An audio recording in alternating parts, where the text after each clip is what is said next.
이 복된 시간 하나님께서 우리에게 주시는 말씀은 예레미야서입니다. 예레미야서 8장 5절과 6절 말씀입니다.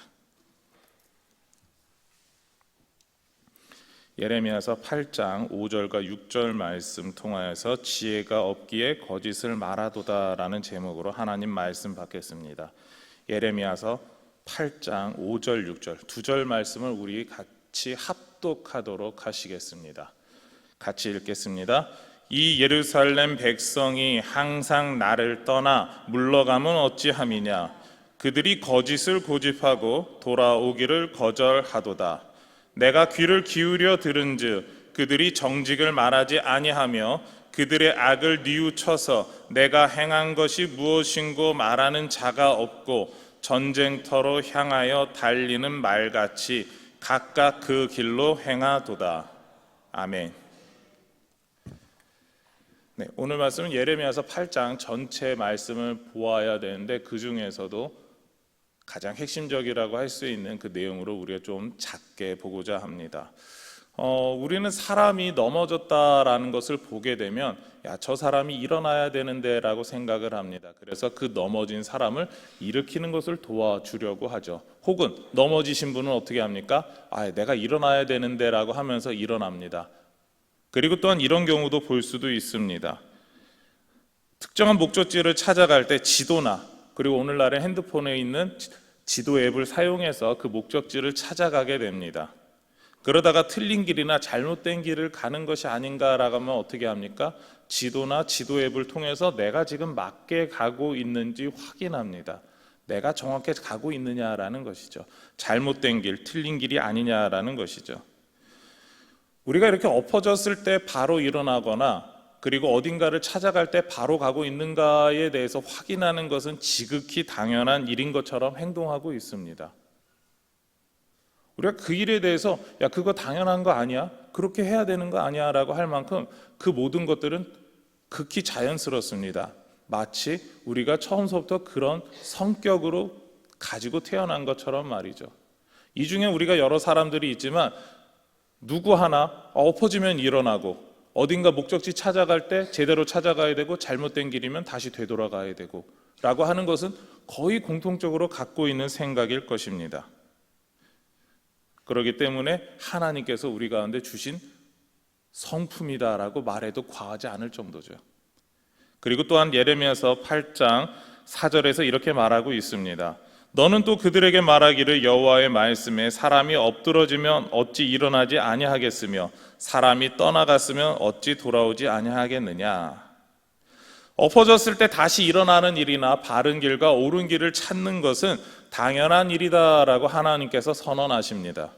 그런데 엎어졌을 때 일어나지 않거나 엉뚱한 길로 가고 있음에도 계속해서 고집 피우고 가고 있는 사람을 보면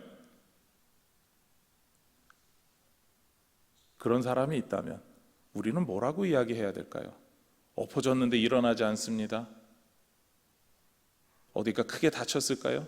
죽었을까요? 혹시 별의별 생각을 다 하겠죠? 잘못된 길로 가고 있는데도 저 사람이 도대체 왜 저럴까? 그런 생각을 하게 될 것입니다. 오늘 말씀에서 이러한 사람에 대해서 이야기하고 있습니다. 5절 상반절 말씀입니다. 이 예루살렘 백성이 항상 나를 떠나 물러가면 어찌함이냐. 이 말씀은 4절에서 했던 내용을 다시 받고 있는 것입니다. 하나님께서는 넘어지면 일어나고 잘못된 길을 갔으면 다시 돌아오는 것이 당연하다라고 하는 이 일을 하지 않는 사람이 있다라고 하고 있는 것이죠. 그것이 하나님께서 택하신 이스라엘 백성, 그리고 가장 핵심이라고 할 수 있는 예루살렘 백성이 그러한 당연한 일을 하지 않고 있는 이상한 사람들이다라고 이야기하고 있는 것입니다. 얼마나 당황스러운 일입니까? 심지어 엎어지고 엉뚱한 길을 가는 것이 하나님에게서 멀리 떠나가기 위해서 하는 행동이었다라고 한다고 한다면 그것이 얼마나 황당하고 우리에게 충격적인 그런 생각을 갖게 할까요? 그리고 이런 충격적인 사건들 때문에 하나님께서 저 북방 민족들로 인하여서 이스라엘 백성들을, 그리고 특히 예루살렘에 사는 백성들을 심판하시겠다라고 하는 이 확정이 내려져 있다라는 것입니다. 그러면 하나님께서 심판하셔야 했던 예루살렘 백성들은 어떠할까요? 우리가 그들의 삶과 모습과 판단 기준을 통해서 보고자 합니다. 먼저는 예루살렘 백성들의 모습입니다. 예루살렘 백성들은 이런 모습을 가졌다고 하는데요, 10절 하반절입니다. 그들은 가장 작은 자로부터 큰 자까지 다 욕심내며 선지자로부터 제사장까지 다 거짓을 행함이라. 예루살렘 백성들의 모습을 두 단어로 말할 수 있습니다. 그것은 욕심, 거짓입니다. 모두 다 욕심을 내었고 지도자들은 거짓을 행하고 있다라는 것이죠. 하나님께서 주신 것보다 더 가지기를 원해서 우상을 섬겼습니다. 우상을 섬기면 하나님께서 주시는 것 그 위에 우상도 줄 수 있는 것을 더하여서 나는 더 갖는 사람이 된다라고 생각했던 것 같습니다. 또한 지도층들은 겉으로는 여호와 하나님만을 섬기는 그런 거룩하고 신실한 사람이다라고 말하지만 속으로는, 뒤로는 하나님 없이 내가 살아갈 수 있는 방법이 뭘까? 하나님의 뜻에 순종하지 않고도 내가 행할 수 있는 일들이 뭘까? 그리고 사람들에게 티 안 내고 나의 욕심을 챙길 수 있는 것은 무엇인가? 이런 것들에 대해서 고민하고 있었습니다. 이렇게 살아가는 예루살렘 사람들의 모습을 이렇게 말할 수가 있는데요, 5절 하반절입니다. 그들이 거짓을 고집하고 돌아오기를 거절하도다. 예루살렘 백성들은 자신들의 욕심을 위하여서 거짓을 선택하고 하나님의 뜻대로 사는 그 모든 삶을 거부했다라는 것입니다. 이 일이 반복되고 누적되고 누적되어서 그들은 이제 하나님이 뭐라고 해도 돌아오지 않는 그런 심각한 지경에까지 이르렀던 것입니다. 하나님께서 택하신 하나님의 백성이 하나님을 거절하고 있는다라는 것이죠. 하나님께서 신부로 택한 남유다와 예루살렘의 백성들이 하나님을 더 이상 내 남편이 아니다라고 부르고 있는 것입니다. 하나님께서는 모든 이스라엘 백성들이 하나님께 돌아오기를 원하셨습니다. 그래서 선지자를 보내셨습니다. 그래서 여러 어려움을 겪게 하셨습니다. 때때로 하나님의 뜻대로 살기를 원하는 왕들을 통해서 하나님의 뜻대로 살 때 맛볼 수 있는 여러 기쁨들을, 승리들을, 풍족함을 맛보게 해주셨습니다. 그럼에도 이스라엘 백성들은 하나님을 떠났습니다. 북이스라엘은 이미 하나님의 심판을 받았고 이제 남유다도 하나님의 심판을 받을 것입니다. 계속되는 하나님께서 돌아오라라고 하시는 그 말씀 가운데 자신의 욕심과 거짓 때문에 그 모든 말씀을 무시하고 있는 것이죠. 하나님께서는 그들을 심판하실 때 그들이 자랑스러워하고 더 갖기 원했던 것들을 가지고 이렇게 하실 것입니다. 10절 상반절 말씀입니다. 그러므로 내가 그들의 아내를 타인에게 주겠고 그들의 밭을 그 차지할 자들에게 주리니. 자신이 사랑하고 자랑스러워하던 아내를 빼앗아 타인에게 주심을 말씀하고 있습니다. 자신에게 풍족한 식량과 재산이 되어줬던 밭을 빼앗아서 타인이 가지게 하신다라는 겁니다. 하나님께서 욕심과 거짓으로 가득 찬 그들의 모습을 보시고 하나님께서 그들에게 내리시는 심판입니다. 욕심과 거짓으로 가득 찼기 때문에 그 모든 것을 빼앗아 버리시고 없애 버리시겠다라는 겁니다. 겉으로 보이는 욕심과 거짓만으로 그들의 것을 빼앗아서 다른 사람에게 주시겠다라는 것이죠.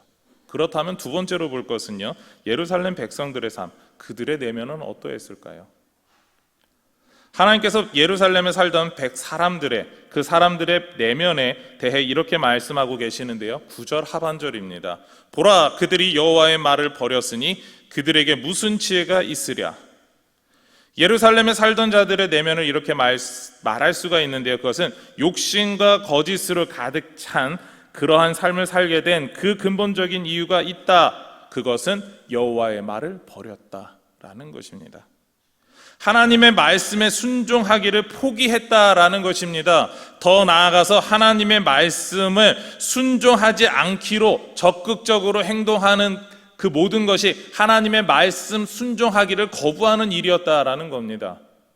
그들은 그러한 삶을 살면서, 그들은 그렇게 살아가면서 하나님의 말을 버리면서 그들은 하나님께서 우리에게 복을 주실 것이다 라고 말하는 희한한 삶을 살고 있었습니다.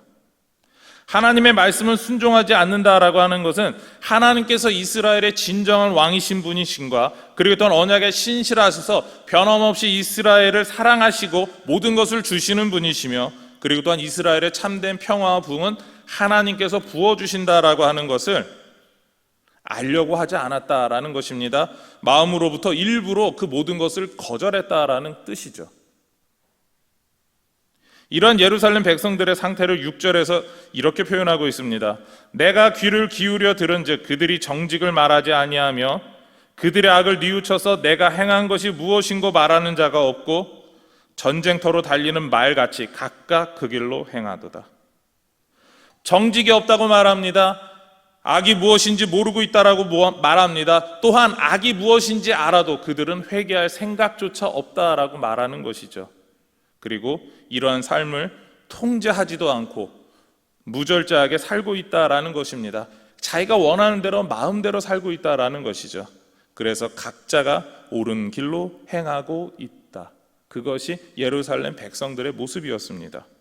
인생의 진정한 주인이신 하나님의 뜻과 하나님의 방법대로 살지 않은 것입니다. 자신이 주인이라고 말하면서 자신이 하고 싶은 대로 살았다, 나는 그렇게 살 것이다 라고 말하고 있는 것입니다. 그리고 그렇게 사는 것이 지혜로운 사람의 삶이고 스스로 자랑스러워하며 서로를 높여주고 있는 것입니다. 이러한 이스라엘 백성, 그 중에서도 예루살렘 백성들에게 하나님께서는 이렇게 심판하시겠다라고 말씀하시는데요, 9절 상반절입니다. 지혜롭다 하는 자들은 부끄러움을 당하며 부끄러워 떨다가 잡히리라. 스스로의 지혜를 자랑하던 사람들이 전부 부끄럽게 된다라는 것입니다. 이 부끄러움은 북방 민족을 통한 하나님의 심판의 날에 일어나 얼마나 큰지 숨어서 두려워 떨게 된다라는 것이죠. 스스로의 지혜로 이 모든 문제를 해결할 수 없다, 이건 내 지혜로 해결할 수 없다라는 것을 그제서야 깨닫게 됩니다. 오직 깨달을 수 있는 것은 이 문제는 사람이 내 능력으로 해결하는 것이 아니라 하나님께서 해결해 주셔야 되는구나, 그것을 발견하게 되죠. 그러나 그것은 늦은 발견입니다. 깨달았지만 북방 민족에게 사로잡혀서 전부 끌려가게 됩니다. 그리고 예레미야 후반에서 그리고 또한 실제 역사대로라면 바벨론 포로로 끌려가게 되는 것이죠. 그리고 또한 바벨론에서 70년간 포로로 생활하게 되는 겁니다. 바로 그런 괴로움을 당하게 될 것이다, 그것을 반복적으로 계속해서 이야기하고 있는 것이죠. 그렇습니다. 스스로 지혜가 있다라고 생각하고 각자가 옳은 대로 살아온 사람들에 대한 하나님의 심판인 것입니다. 하나님께서 이스라엘 백성들에게 원하셨던 삶의 기준은 하나님의 율법이었습니다. 하나님의 말씀대로, 하나님이 기뻐하시는 뜻대로 행한다라는 것이죠. 그러나 세 번째로 예루살렘 백성들의 모습과 삶을 위한 그들의 기준은 무엇이었습니까? 계속해서 반복해서 나오지만 그들은 하나님이 아니었습니다. 하나님께서는 그들의 기준에 대해 7절에서 말씀하고 계시는데요, 공중의 학은 그 정한 시기를 알고 산비둘기와 제비와 두루미는 그들이 올 때를 지키거늘 내 백성은 여호와의 규례를 알지 못하도다. 우리 학과 같은 새는 우리나라의 겨울에 볼 수 있는 철새입니다. 제비는 또한 어떻습니까? 이것은 여름에 살기 위해서 옮겨 다니는 철새입니다. 그렇습니다. 이러한 새들은 자신의 살기 좋은 곳을 위해서 계절에 따라서, 계절의 변화에 맞춰서 이동하는 철새들입니다. 그렇게 시간에 따라서, 계절에 따라서 자신이 살아야 될 곳, 이동해야 될 곳을 알고 정확히 갑니다. 그렇다면 그 계절의 변화는 누가 주셨습니까? 하나님께서 세우신 창조의 질서입니다. 그리고 이 새들은 하나님께서 세우신 그 창조의 질서에 따라 우리는 이렇게 이동해야 된다라는 것을 알고 있다라는 것이죠. 또한 비둘기는 어떻습니까? 비둘기는 자기가 태어나서 살고 있는 그 집을 잘 기억하고 있습니다. 자기가 어디 가면은 충분히 먹을 것을 먹고 쉴 수 있는지 압니다. 그러한 특성을 활용해서 비둘기를 애완용으로 기르시는 분들이 있습니다. 그런 분들은 비둘기를 아침에 문 열어서 내보내고 그럼 저녁에 되면 알아서 그 비둘기가 돌아오게 됩니다. 일종의 귀소 본능을 활용했다라고 이야기를 하죠. 또한 이런 귀소 본능을 활용해서 별도로 훈련을 시켜서 전서구라고 하는 통신용 방법으로 사용했었습니다. 그런 것으로 통해서 멀리 있는 사람과 서로 연락을 주고받았던 것이죠. 비둘기도 아침이 되면 멀리 나가서 자기 먹이를 먹고 저녁이 되면 집에 돌아가서 나는 그곳에서 쉬어야 된다라고 하는 것을 알고 있습니다. 먼 곳으로 떠났지만 나는 다시 내 집으로 돌아가야 한다는 것을 알고 있다라는 겁니다. 그것이 하나님께서 정해주신 그들의 본성이고 그렇게 살아야 되는 법칙인 것을 알고 있다라는 것이죠. 그런데 이스라엘 백성, 특히 예루살렘에 살던 백성들은 하나님께서 정하신 그 법칙대로 살지 못했습니다. 그리고 특별히 그들을 위해서 주신 그 율법대로, 하나님께서 그들을 사랑하셔서 선택하셔서 주신 그 율법대로 살지 못했습니다. 율법을 알지 못했습니다. 더 심각하게 율법을 알려고도 하지 않았습니다. 그렇기 때문에 그들은 하나님 앞에서 우리가 어떻게 살아가야 하는가, 그것을 모르는 심각한 상황이었습니다. 그렇기에 하나님의 입장에서 이스라엘 백성들은 뭐뭐만도 못한 것들이라고 표현해도 될 정도였습니다. 앞서 봤던 그 새, 이런 것들보다도 못하다라고 할 수 있을 것입니다. 우리말 속담에서 특정 동물들이 나오는데 그것만도 못하다라는 거죠. 뭉뚱그려서 금수만도 못한 것들이라고 하나님께서 표현해도 할 말이 없는 지경이고 상황이었다라는 겁니다. 진짜 이런 험악한 표현을 사용해도 어색하지 않을 만큼 심각한 상황이었습니다. 율법대로 살아가야 하는 하나님께서 원하시는 삶의 방법에 대해서 이들이 무관심했다라고 하는 것을 보여주고 있는 것이죠. 그래서 하나님께서는 8절 하반절과 같이 말씀하십니다. 참으로 서기관의 거짓의 붓이 거짓되게 하였나니, 하나님께서는 예루살렘에 사는 백성들이 하나님의 법을 악용했다라고 합니다. 하나님의 법을 악용하고 변질시켜서 거짓된 것을 행하게 만들었다라고 하십니다. 하나님께서 예레미야 선지자를 통해서 선포하시는 거짓된 것이 무엇이겠습니까? 자신들의 욕심을 위해서 행하는 그러한 것들입니다. 그 모든 자신의 욕심을 채우기 위해서 거짓된 것들로 행하면서 우리는 하나님의 율법대로 행하는 사람들이다, 우리는 하나님께서 택하신 백성들이다, 하나님 앞에 우리가 성전에서 예배드리면 하나님께서 우리에게 구원을 베풀어 주시고 더 좋은 것을 주신다, 마음에 할례 받지도 않아 놓고 마음에서 하나님 앞에서 살아가지도 않고 여러 상황에 흔들려가면서 하나님 뜻대로 살지도 않으면서 그들은 이러한 말들을 하고 있었다라는 것입니다. 심지어 그 모든 것이 하나님의 말씀을 바르게 기록하고 남겨야 하는 서기관이 거짓된 기록을 남기면서 하나님의 백성이 하나님의 뜻대로 살아가지 못하게 막고 있다라는 것이죠. 그 모든 것에 대해서 하나님은 뭐라고 말씀하십니까? 하나님의 규례를, 하나님의 율법을 모르기에 생기는 일이다라고 말씀하십니다. 그렇습니다. 이렇게 세 가지 것들을 보아서 그들의 삶의 모습과 그들의 삶의 여러 가지 방식들과 그 기준을 보았을 때 하나님께서 규례와 율법을 모르는 그러한 이스라엘 백성들, 특히 예루살렘 백성들에게 경고하고 계셨습니다. 그러나 그들이 하고 있는 말은 이것이죠. 나는 지혜가 있습니다. 나는 율법이 있습니다. 그렇기 때문에 나는 하나님 말씀대로 하나님의 지혜대로 살고 있습니다 라고 말하죠. 그러나 하나님께서는 그들에게 너희는 지혜도 없고 율법도 없다라고 말씀하시죠. 우리 8절 말씀, 8절 상반절 말씀입니다. 너희가 어찌 우리는 지혜가 있고 우리에게는 여호와의 율법이 있다 말하겠느냐. 하나님께서 이렇게 말씀하시는 겁니다. 너희들의 지금 그 모습을 보아라. 내가 너희에게 준 그 모든 것을 행하는지 너희가 스스로 돌아보아라. 너희들의 모습을 보면 너희는 지혜가 없고 율법이 없다. 그런 사람들처럼 살아가고 있다라고 말씀하고 계시는 것입니다. 그렇습니다. 그들의 삶의 기준은, 그들의 삶의 모습은, 그들의 삶 그 자체는 하나님과 관련이 없었다라는 것이죠. 이들은 스스로 자신들에게 지혜가 있었다라고 말하는데 참된 지혜에 대해서 하나님께서는 여러 번 성경 말씀을 통해서 말씀하셨습니다. 특히 시편과 잠언에서 나오는데요, 대표적인 구절 하나씩을 보면 이렇습니다. 시편 111편 10절 말씀에 여호와를 경외함이 지혜의 근본이라 그의 계명을 지키는 자는 다 훌륭한 지각을 가진 자이니 여호와를 찬양함이 영원히 계속되리로다. 잠언 9장 10절 말씀입니다. 여호와를 경외하는 것이 지혜의 근본이요 거룩하신 자를 아는 것이 명철이니라. 아멘. 하나님께서는 스스로 지혜가 있다라고 평가하는 사람들에게 말씀하시는 것입니다. 하나님을 경외하지도 않고 지혜롭다라고 말하는 것은 거짓된 삶이다라는 것입니다.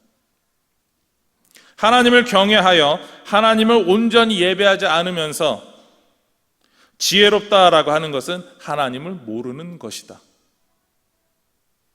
지혜가 있다면 하나님을 경외하는 것, 그것이 바른 삶이다라고 말씀하고 계시는 것입니다.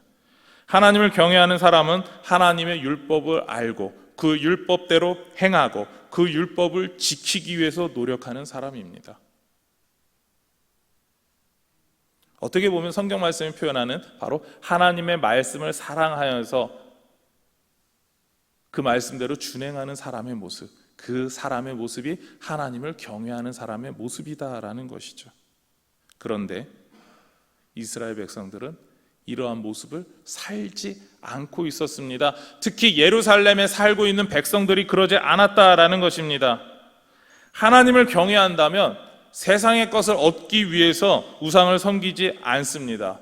왜냐하면 하나님 말씀 가운데 이미 모든 것을 다 주시겠다라고 말씀하셨고 이미 다 주셨습니다. 그리고 그 모든 것에 대해서 풍성하게 더하여 주신다라고 하셨습니다. 심지어 희년 동안에 쓸 여러 가지 물건들, 곡식들, 필요로 하는 그 모든 것들, 3년치 이상의 그 수많은 것들을 다 주시겠다라고 했습니다.